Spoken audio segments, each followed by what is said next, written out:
Olá, seja bem-vindo ao programa Frente a Frente, aqui na sua TV Mogi News, no canal 15 da NET ou no www.tvmoginews.com.br. Meu convidado de hoje, eu espero que você esteja ligadinho com certeza em tecnologias móveis. Ele é especialista no assunto, palestrante e empresário Gilberto Russo, que vai contar para a gente todos os detalhes sobre como ele chegou nesse título de especialista em tecnologias móveis. É um prazer te receber, Gilberto. Obrigado, muito obrigado. Primeiro que eu fiz uma entrevista com você na Metropolitana, na rádio, e foi muito bacana, porque você fala muito assim sobre essa coisa de como nós chegamos até aqui, né, num século XXI. E eu quero saber como começou a sua carreira. Você é jornalista de formação. Sim. Aonde você começou? De onde que você é? Conta um pouquinho da sua história. Bom, eu sou nascido em São Paulo, família de italianos, nasci na Moca, hoje moro no interior de São Paulo. Eu costumo dizer que minha vida ela tem um divisor, que é a vida profissional e a carreira profissional. Minha vida profissional começou em 86, quando meu pai fechou um armazém na zona cerealista de São Paulo. Mas já naquela época despontava alguma coisa por gosto em telefonia comigo, mas até então eu não sabia, não existia telefone celular. Eu desmontava o telefone da empresa toda hora, ficava brincando, era um telefone de disco, onde a gente fazia a descagem pelos números, né? Se adorava quando os números eram baixos, que daí isso é 222, 5522. Aí quando tinha o zero, tinha que demorar, aquela coisa. De 86 a 96 eu tive uma vida profissional. O que foi uma vida profissional? Eu trabalhei em várias coisas. Eu não tinha ainda não tinha decidido qual era a minha vocação, mas sempre eu tinha um gosto por eletrônica. Tudo que tinha luzinha ou apitava era uma coisa que me chamava atenção. Em agosto de 86, quando eu tive meu primeiro emprego, meu primeiro salário no primeiro mês eu gastei inteiro num computador. Nossa. Era um computador na época, chamava-se MSX da Gradiente, era um computador de 16 cores, enfim. Então já despontava em mim um gosto por tecnologia. Mas em 1996 eu sempre digo que Deus sempre foi muito presente na minha vida. E é até hoje, cada vez mais. E em 1996 ele me colocou no lugar certo, na hora certa, na frente da pessoa certa, no lugar certo. Onde? E eu estive de frente com uma pessoa que me deu a primeira vaga, a primeira oportunidade de eu começar a trabalhar com telefonia celular. Quem que foi? Chama-se Marcelo Strufaldi. Eu perdi contato com essa pessoa, nem nas redes sociais eu acho mais. Eu não sei o que aconteceu, Marcelo sumiu.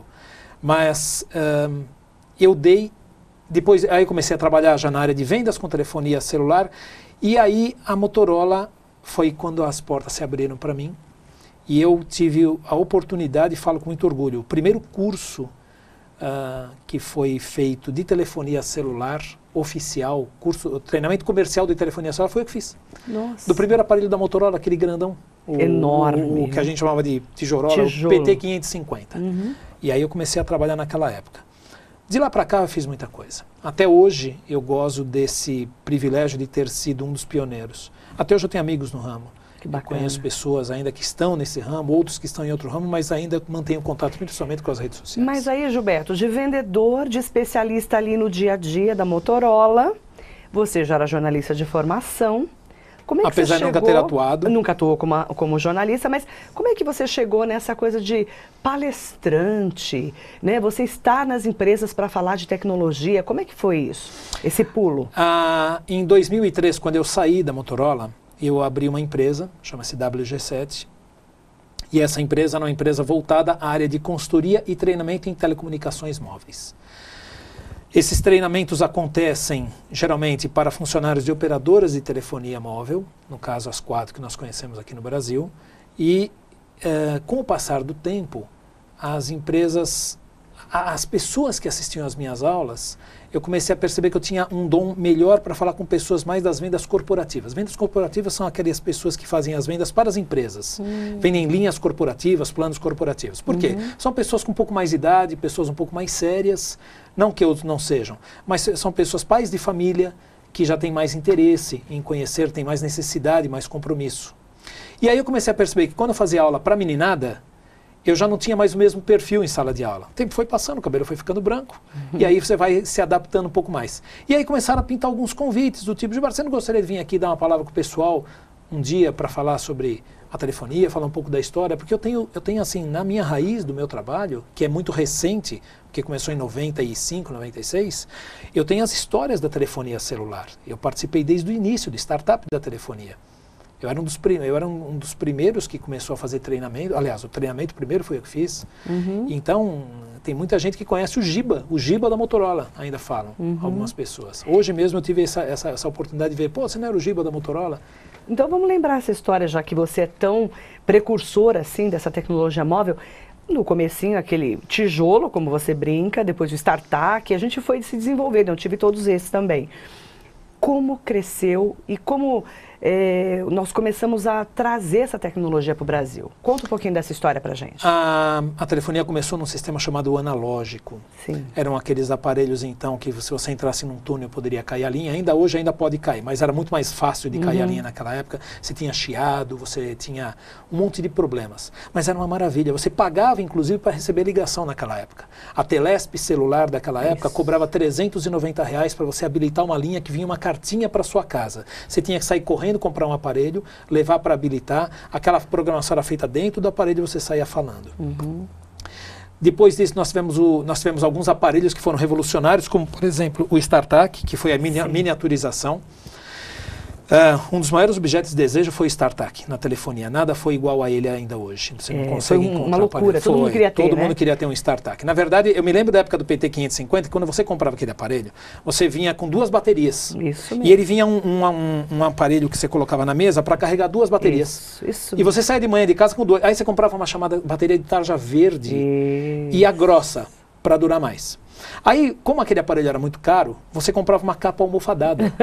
Ficava desse tamanho. Aí você pegava aquela capa almofadada, botava aqui na cintura e aí punha um camisão por cima. Aquilo parecia um tumor, que você tinha uma coisa assim horrível. E aí você andava com aquilo. Quando aquele negócio tocava, você tirava aquilo do bolso, você já virava ele, esse dedo entrava no flip, que conforme virava o telefone abria, o flip já vinha, falava. Isso mesmo. E você puxava a antena com a boca, lembra? Você puxava a antena com a boca. Isso mesmo. Aí você falava, quando acabava, você virava ele, empurrava a antena com a barriga e guardava aquele novo. Você lembra exatamente do que eu passei também. Eu fiz quanto aquilo que parecia aquela coisa de faroeste, né? E quando a gente viu os filmes de Hollywood, naquela época, a gente falava assim, não é possível que tenha um telefone tão pequenininho. Você lembra disso? Tinha. Mas a gente sempre foi muito atrasado nisso, né? Na verdade, assim, hoje nós não somos atrasados. Mas a gente, naquela época, no passado, sim, nós fomos. Muitos. Porque lá já estava mais difundido e evoluído. Nós começamos a acompanhar bastante depois do sistema digital. Aí veio o sistema digital, que era o TDMA e o CDMA, que eram aqueles aparelhos chamados digitais, que tinha então a BCP em São Paulo e a Telesp celular, né, que até então antigamente era só Telesp. Até que depois vieram as maiores operadoras do mundo, que começaram a chegar no Brasil, a TIM, por exemplo, a italiana, a Claro do Carlos Slim, do México. Enfim, foram feitos os grupos, Vivo, TIM, Claro e Oi. Existe também a Sercontel, que fica, parece que no Triângulo Mineiro, mas são empresas de atuação muito restrita. E a Nextel? E a Nextel. A Nextel não se mistura, porque a Nextel é um serviço de rádio e telefone. Né? Então, tanto que ela não tem o dígito 9, como é em São Paulo. Ela não tem isso. Né? Ela trabalha num sistema chamado, tecnicamente, a gente chama de SME. Nós hoje participamos, nossa telefonia está em SMP. São nomenclaturas técnicas que não vêm ao caso. Ela está no SME. Mas, enfim. E aí formaram-se os grupos e as 4 operadoras que estão aí fazendo hoje esse serviço que nós conhecemos. E aos poucos foi baixando aquele preço absurdo. Acabou com a cartinha, né? O negócio de pagar a carta. Acabou. Não existe comércio de linha. Sim. Não existe mais. E detalhe, né? A gente antes pagava para receber, começou a não pagar mais. Sim. Os planos foram se adequando à concorrência, né? Exatamente. A concorrência foi baixando o preço. Quando que começou a melhorar realmente essa tecnologia aqui no Brasil? Porque veio o digital. Eu acredito que a melhora do digital, né? O digital já trouxe muita melhora e serviços novos, serviços embarcados, como mensagem de texto, que acabou com o pager e outros mais.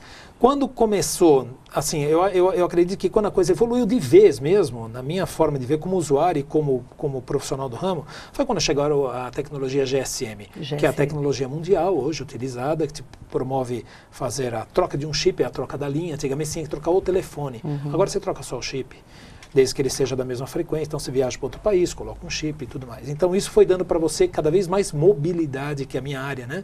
Eu trabalho como especialista em mobilidade, tecnologia da mobilidade. Então, cada vez mais o serviço tem se aprimorado. Se nós falarmos hoje em serviço de voz, nenhum serviço de voz hoje tem baixa qualidade. O que tem às vezes é falta de cobertura. Mas a qualidade da voz está perfeita. Acontece que às vezes você pode chegar em algum lugar muito congestionado que eu chamo de rede de pessoas falando na mesma antena, por exemplo, num campo de futebol, e aí as antenas não dão conta, às vezes, de atender a todos no mesmo momento. Mas a qualidade do serviço de voz hoje, eu acho que, para mim, ela é absolutamente satisfatória. Quando você tem um bom sinal, com uma antena que está bem estruturada para receber aquele número de pessoas, que ela funciona como um guarda-chuva, né, e pega todas as pessoas que estão em volta. E é o que a gente hoje mais vê, as pessoas buscarem agora, é qualidade nos serviços de transmissão de dados, e não mais de voz. Isso. Esse é que é o grande funil de tudo. Hoje, todo mundo está conectado. Todo mundo. E quem não está vai se conectar em breve. É muito celular no Brasil, né? E cada vez menos celulares vão ser agora, e vão começar agora a aparecer os smartphones. Aparecer não, já aparecem, né? Mas ainda é um número bastante pequeno, perto do que existem de pessoas. Para você ter uma ideia, tem pessoas que nem celular ainda têm.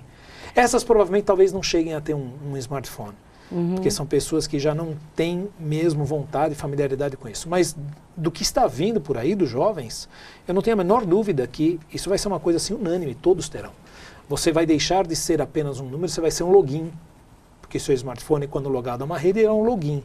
O Android, por exemplo, do Google, você tem um login com o Gmail, né, um login no Google. Então você é um login hoje. Aquele login é único no mundo.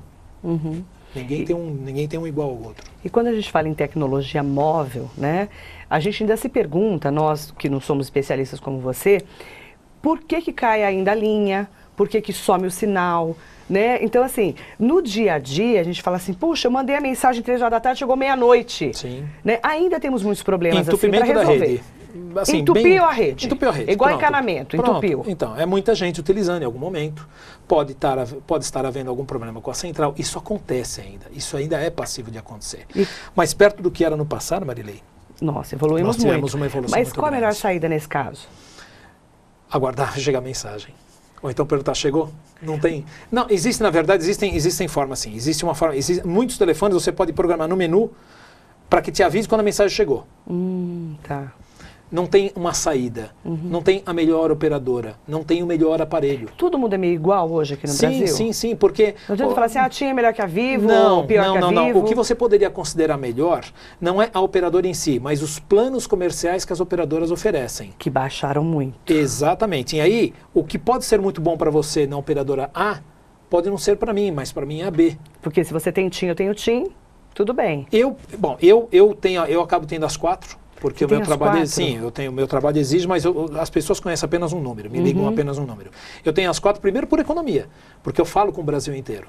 Então, antes de ligar para alguém, no meu smartphone, antes de eu ligar, ele já está me aparecendo aquele número de que operadora é. Se é Claro, se é Vivo. Então eu já pego um telefone, eu tenho um aparelho com 3 linhas, né? E utilizo esse aparelho para fazer as ligações. As empresas têm feito muito isso, né? Muito.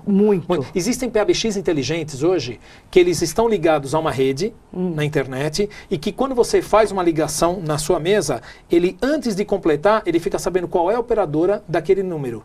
E ele escolhe um dos chips que vai estar introduzido, vai estar instalado dentro do PBX. Existem PBX hoje que, além da linha comum que nós conhecemos da rua, tem linhas celulares embutidas. Então você, quando faz uma ligação, ele descobre para você qual é a operadora e manda aquela ligação. Ele é inteligente, para que você possa economizar. Tá, então, Gilberto Russo contando todos os detalhes para você sobre essa estrutura de tecnologia móvel, toda essa infraestrutura. Depois do intervalo, a gente vai entender um pouco mais sobre a Copa do Mundo, né, sobre esses grandes eventos como Olimpíadas, o que pode melhorar no Brasil e como mudou a nossa vida a internet rápida no nosso telefone. Depois do intervalo, não saia daí. Estamos apresentando Frente a Frente.